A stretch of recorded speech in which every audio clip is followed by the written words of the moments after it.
Olá, torcedor do Brasil e do mundo!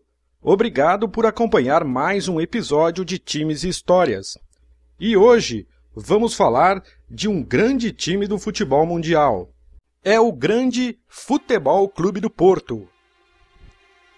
A história de fundação do Futebol Clube do Porto é controversa. Alguns dizem que o time foi fundado no século XIX, outros dizem que foi no século XX.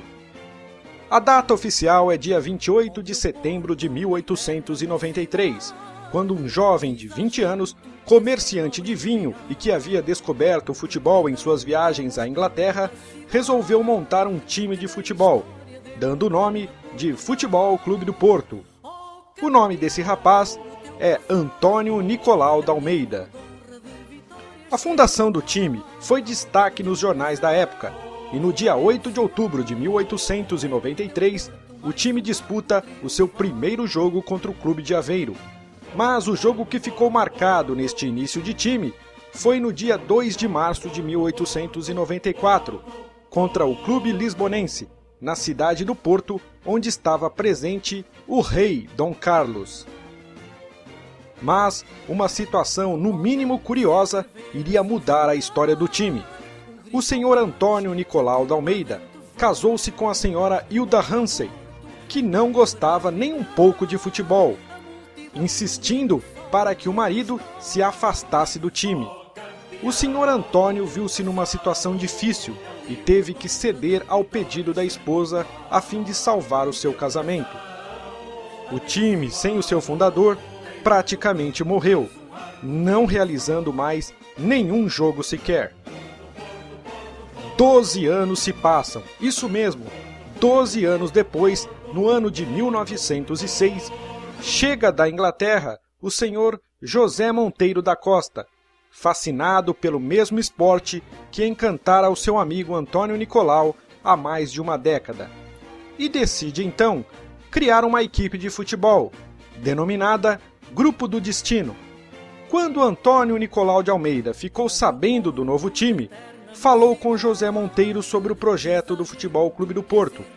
José Monteiro da Costa fez uma reunião com os membros do Grupo Destino e em 2 de agosto de 1906 decidiram pelo renascimento do Futebol Clube do Porto. A diretoria tratou logo de arranjar um campo, e o primeiro foi o Campo da Rainha, chamado assim por se localizar na Rua da Rainha. Ficou decidido que as cores seriam o branco e o azul, e também foi desenhado o primeiro escudo, que consistia em uma bola azul com as iniciais FCP.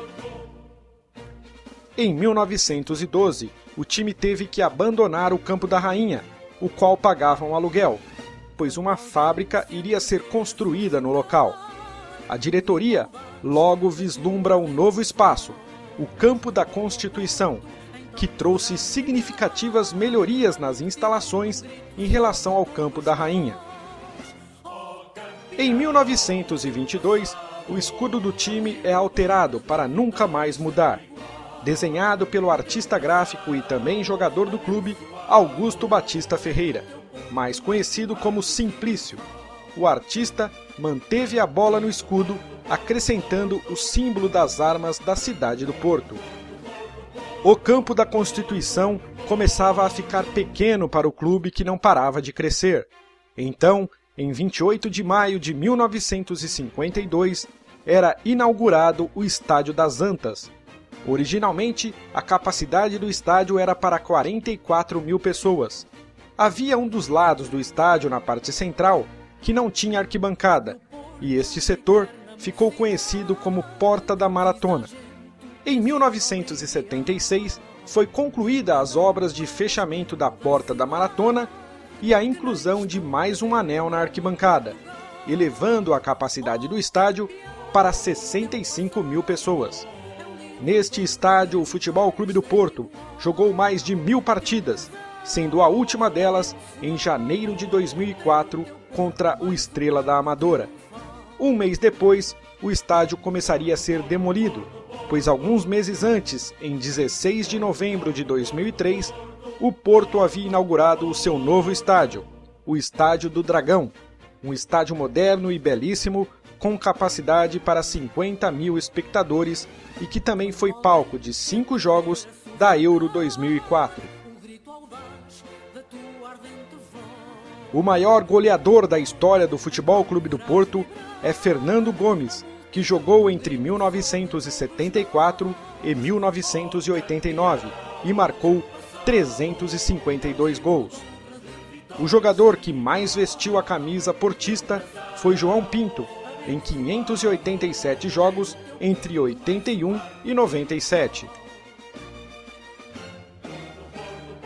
Ao longo de sua história, o Futebol Clube do Porto conquistou inúmeros títulos nacionais e outros tantos internacionais, com destaque para as 2 taças da UEFA em 2003 e 2011, os 2 campeonatos europeus e os 2 mundiais nos anos de 1987 e em 2004.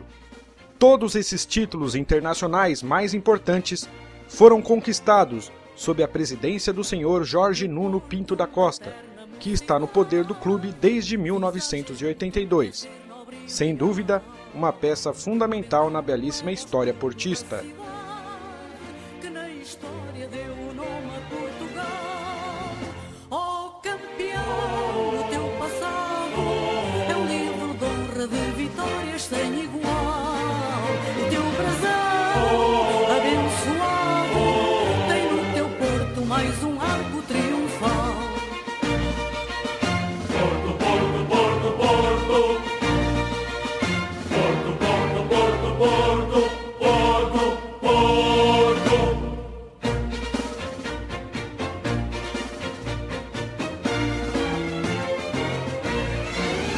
Quando alguém se atrever a sufocar o grito audaz da tua ardente voz,